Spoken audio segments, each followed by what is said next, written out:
Assalamualaikum warahmatullahi wabarakatuh. Perkenalkan, saya Wahin Wabula. Kali ini saya akan menjelaskan tentang obat simpatik dan parasimpatik. Langsung saja kita masuk penjelasannya.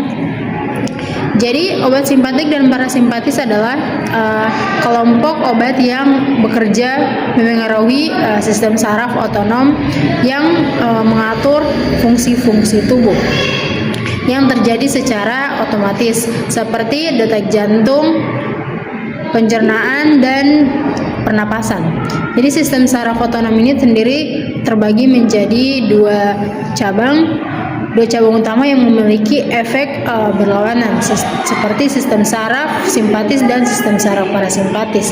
Berikut adalah penjelasan lebih rinci mengenai obat simpatis dan parasimpatik.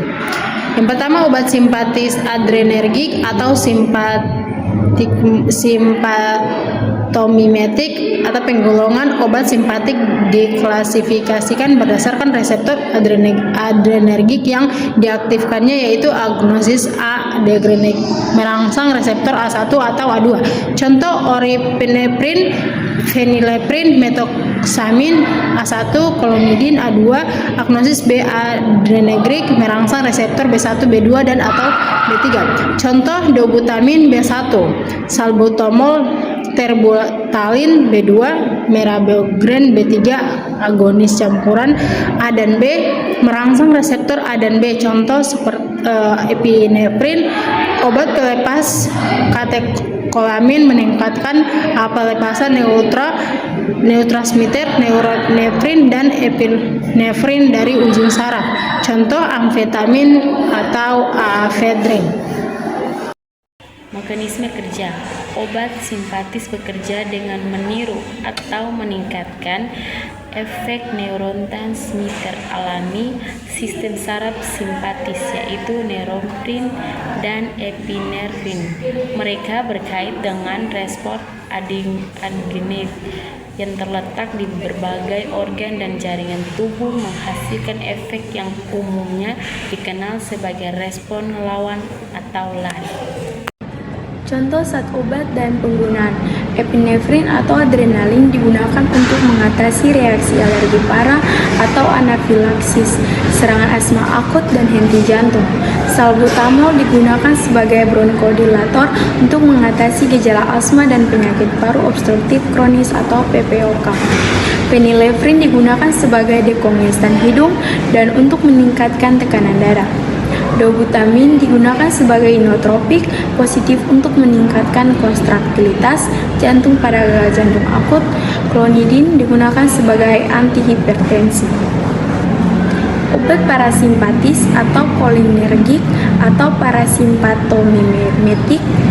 Penggolongan obat parasimpatis diklasifikasikan berdasarkan mekanisme kerjanya. Agonis kolinergik kerja langsung, berikatan langsung dengan reseptor kolinergik atau muskarinik dan nikotinik. Contoh, asetikolin jarang digunakan secara klinis karena efeknya yang luas dan cepat. Dinaktivasi pilokarpin atau muskarinik, betanekol atau muskarinik. Agonis kolinergik kerja tidak langsung atau inhibitor asetikolinesterase menghambat enzim asetikolinesterase yang memecah asetikolin sehingga meningkatkan kadar asetikolin di sinaps. Contoh, visostigmin, neostigmin, piridostigmin atau reversibel. Organofosfat atau irreversibel digunakan sebagai insektisida dan gas. Kerja obat parasimpatis bekerja dengan meniru atau meningkatkan efek neurotransmitter atau sistem saraf parasimpatis, yaitu acetylcholine. Mereka berkaitan dengan respons kolinergik yang berbagi menjadi dua, yaitu reseptor karinik dan reseptor nikotin NM dan NN yang diletak di berbagai organ dan jaringan, menghasilkan efek yang umumnya dikenal sebagai respon. Contoh zat obat dan penggunaannya. Yang pertama, pilokarpine digunakan untuk mengobati glaukoma atau mulut kering. Yang kedua, betanekol digunakan untuk mengatasi retensi urin dan ileus paralitik. Yang ketiga, neostimin digunakan untuk mengobati miastenia gravis dan mengembalikan efek obat melumpuhkan otot setelah operasi. Yang keempat, fisostigmin digunakan untuk mengobati keracunan anticholinergik.